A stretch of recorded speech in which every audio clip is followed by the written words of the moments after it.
આરામથી હોય છે એનું કારણ છે પોલીસ આપણા માટે લાગે છે હા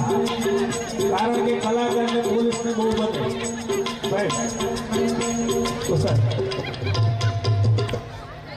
અમે ક્યાંક રાતે પ્રોગ્રામમાંથી જતા હોય અને અહીંયા પેટ્રોલિયમમાંથી આવતા હોય એટલે અમે જોડે જ ભાઈ આવી હા અને ચાની દુકાને બેસીએ એટલે સાહેબ કે કલાકાર કઈ છે મને કે સાહેબ આ ગામમાં પ્રોગ્રામમાં ગયા હતા કે આ ગામમાં પ્રોગ્રામમાં ગયા હતા એટલે કે ગઢવી આવ્યા સારી ચા બનાવજો એટલે અમને દૂધ ડેલી દૂધવાળી ચા મળે સારી ઓરિજિનલ એટલે એકવાર જોરદાર તાળીથી બધા કહો પોલીસ સ્ટાફને વાહ આમાં એ રમતી જાવે